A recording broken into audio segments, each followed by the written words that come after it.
नमस्कार, ESPN 9 news में आपका स्वागत है। मैं हूं आपके साथ दिनेश कुमार। दिल्ली के मुख्यमंत्री अरविंद केजरीवाल को सुप्रीम कोर्ट से दिल्ली शराब घोटाले मामले में पैरोल मिलते ही अब भारतीय जनता पार्टी पर उग्र होकर के यहां तमाम आरोप लगाते हुए नजर आ रहे हैं। उनकी तरफ से कहा जा रहा है कि प्रधानमंत्री नरेंद्र मोदी घबराए हुए हैं। तानाशाही पूर्वक तरीके से देश में शासन चलाया जा रहा है। सरकार के नाम पर देश भर में यह तानाशाही फैलाई जा रही है। ये भारत है, लोकतंत्र की जननी है। ये कोई हिटलरशाही या तानाशाही नहीं। प्रधानमंत्री नरेंद्र मोदी को लेकर अरविंद केजरीवाल किस तरीके से खतरा बनते नजर आ रहे हैं और किस तरीके से उन पर तमाम आरोप लगाते नजर आ रहे हैं, आपको अरविंद केजरीवाल का वो बयान सुनवाते हैं, जिसके बाद चर्चा करेंगे। भारत माता की इनकलाब, वंदे, बोले सो निहाल।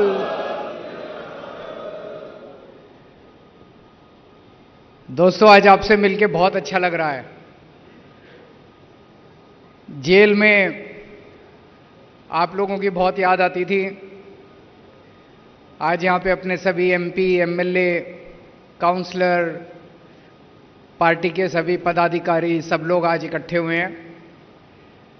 जैसे ही मैं जेल से निकला था, मैंने संदीप को बोला था कि मैं दिल्ली के भी सभी अपने लोगों से मिलना चाहता हूँ, पंजाब के भी सभी लोगों से मिलना चाहता हूँ। कोई एजेंडा नहीं है, बस मिलने के लिए आया हूँ।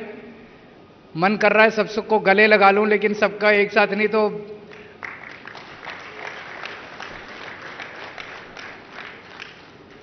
वहां पे जेल में मान साहब आया करते थे मेरे से मिलने के लिए। वो बताते थे कि लोग आपको बहुत मिस कर रहे हैं, हमारी पार्टी के लोग भी, पंजाब के लोग भी। लेकिन वो बताते थे कि सब लोगों ने एक तरह से मुट्ठी बन के एक परिवार की तरह सारी व्यवस्था को संभाल लिया। इन लोगों का मकसद था कि केजरीवाल को गिरफ्तार कर लो, केजरीवाल चला गया तो पार्टी टूट जाएगी, सरकार गिर जाएगी। उसका बिल्कुल उल्टा हुआ। आम आदमी पार्टी एक परिवार है। परिवार में जब मुसीबत आती है ना, तो सारे और इकट्ठे हो जाते हैं, अलग अलग बिखरते नहीं हैं। उसी तरह से आप लोग भी सारे इकट्ठे हो गए और उनको मैसेज चला गया कि एक केजरीवाल को गिरफ्तार करने से काम नहीं चलेगा। आम आदमी पार्टी का हर कार्यकर्ता केजरीवाल है। हर कार्यकर्ता खड़ा होकर कमान संभालेगा और हर हालत में पंजाब को भी नहीं झुकने का देगा, देश को भी नहीं झुकने देगा। तो वो कर ले केजरीवाल को गिरफ्तार, उससे कोई फर्क नहीं पड़ने वाला। आम आदमी पार्टी को कुछ नहीं होने वाला। अंदर जब मैं ये सुनता था तो मुझे बहुत हौसला मिलता था कि ये जो यात्रा हमने शुरू की है, जो चिंगारी शुरू की है, ये बुझने नहीं वाली। अब मैं रहूं ना रहूं, जिंदा रहूं ना रहूं, उसे कोई फर्क नहीं पड़ने वाला। अब ये जो बैठे हैं, एक एक आदमी एक एक 100 केजरीवाल बन के आगे निकलेगा और आगे बढ़ेगा। जेल में भी इन्होंने मुझे तोड़ने की बहुत कोशिश की। मान साहब आते थे। मान साहब पंजाब के मुख्यमंत्री हैं। मैं दिल्ली का मुख्यमंत्री था, हूं, इस्तीफा नहीं दिया था मैंने। जेल मैनुअल में लिखा हुआ है कि अगर सुपरिंटेंडेंट चाहे तो कमरे में दोनों की मीटिंग करा सकता है। उसमें लिखा है, प्रोविजन है। यहां से पंजाब पुलिस और मान साहब का कार्यालय लिख के भेजता था कि पंजाब के सीएम आ रहे हैं दिल्ली के सीएम से मिलने के लिए। लेकिन इन्होंने कमरे में मीटिंग नहीं कराई मेरी इनके साथ। वो जेल होती है ना, जेल की जाली के इस तरफ और इस तरफ, एक तरफ मैं, एक तरफ मान साहब। हम जेल की जाली के इधर और उधर खड़े होकर बात करते थे। इससे क्या साबित करना चाहते हैं? उनको लगता था कि केजरीवाल की बेइज्जती कर रहे हैं। केजरीवाल की इन छोटी छोटी चीजों से बेइज्जती नहीं होती। जब तक भारत माता का सिर ऊंचा है तब तक केजरीवाल का सिर ऊंचा है। केजरीवाल अलग नहीं है भारत माता से। मेरे को शुगर की बीमारी है, इंसुलिन लेता हूं। 20 साल से शुगर की बीमारी है और 10 साल से इंसुलिन ले रहा हूं मैं।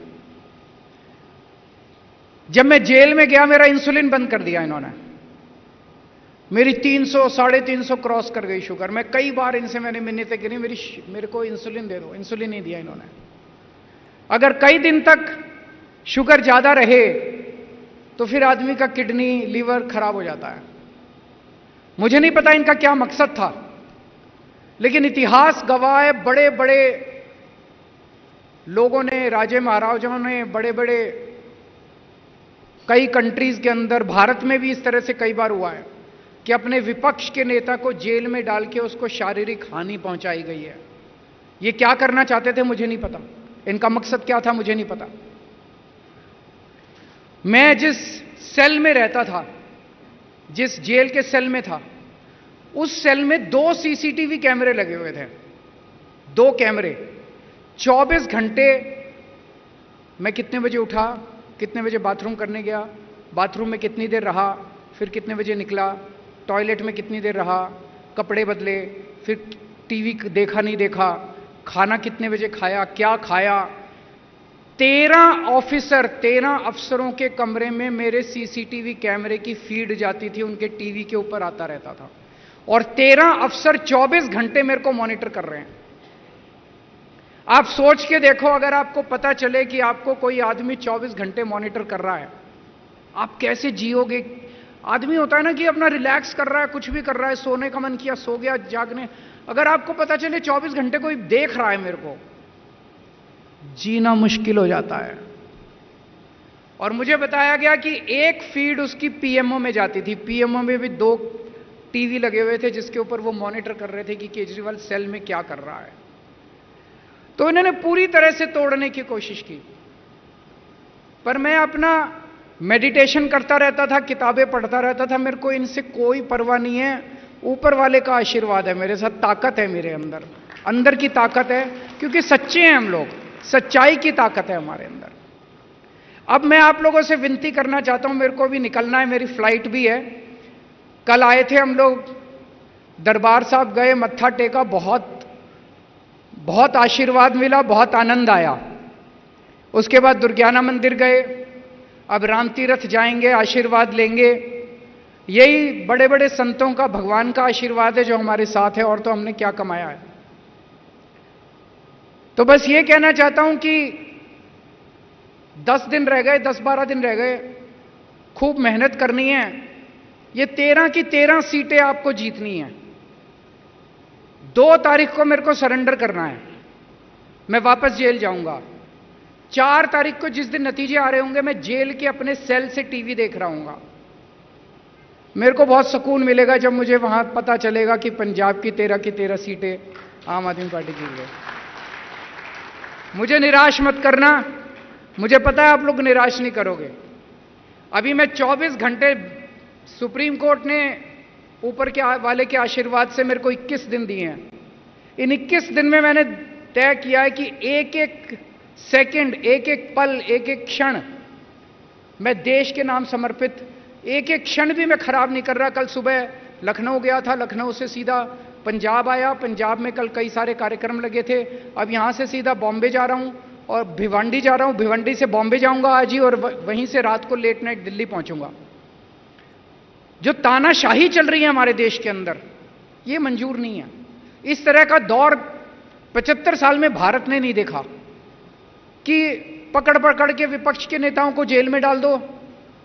जैसे वो रशिया के अंदर पुतिन, उसने सारे विपक्ष के नेताओं को या तो जेल में डाल दिया या मरवा दिया, और चुनाव कराए। 87% वोट मिल गए, 87%। तो जब विपक्षी नहीं है तो सारे वोट आप ही को मिलेंगे। यहां पे इन्होंने मेरे को जेल में डाल दिया, मनीष सिसोदिया को जेल में डाल दिया, कांग्रेस का बैंक अकाउंट अटैच कर दिया, इसके टीएमसी को तंग कर रहे हैं, वहां पे स्टैलिन के मंत्रियों को जेल में डाल दिया, टीएमसी के सबको डाल दो जेल में। एक ही पार्टी बनेगी, बचेगी, एक ही नेता बचेगा, जनतंत्र तो नहीं बचेगा, देश तो खत्म हो जाएगा।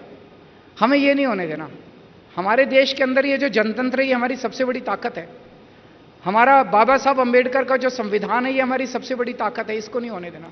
इसके लिए अगर जान भी देनी पड़े ना, तो जान दे देना आप लोग। मैं पूरी तरह से संघर्ष कर रहा हूं, तन मन धन से लगा हुआ हूं देश को बचाने के लिए, और मैं उम्मीद है कि आम आदमी पार्टी का एक एक कार्यकर्ता तन मन धन से देश और संविधान को बचाने के लिए काम करेगा। आप सबको मिलकर आज बहुत खुशी हुई, और बहुत मेहनत के साथ आने वाले 12 दिन हमें काम करना है। भारत माता की तो सुना आपने अरविंद केजरीवाल को जो कहते नजर आ रहे हैं कि प्रधानमंत्री नरेंद्र मोदी बौखला गए हैं। आम आदमी पार्टी के विकास के शिक्षा के एजेंडे से उन्हें रात दिन नींद नहीं आ रही है। यानी कि क्या वाकई में आम आदमी पार्टी भारतीय जनता पार्टी के लिए खतरा बनती हुई नजर आ रही है। आपको बता दें कि जेल जाने से पहले अरविंद केजरीवाल ने कहा था कि आम आदमी पार्टी 2029 के लोकसभा चुनाव तक देश की राजनीति से बीजेपी को समाप्त कर देगी। अब अरविंद केजरीवाल जो कि चुनाव प्रचार के लिए उनको पैरोल मिली है, ऐसे में क्या प्रधानमंत्री नरेंद्र मोदी को इसका खामियाजा उठाना पड़ेगा और क्या भारतीय जनता पार्टी को हिंदी बेल्ट के प्रमुख राज्यों में यहाँ झटका लगता हुआ नजर आएगा। फिलहाल इस खबर में इतना ही। देश दुनिया की तमाम बड़ी खबरों के लिए आप देखते रहिए SPN9 न्यूज।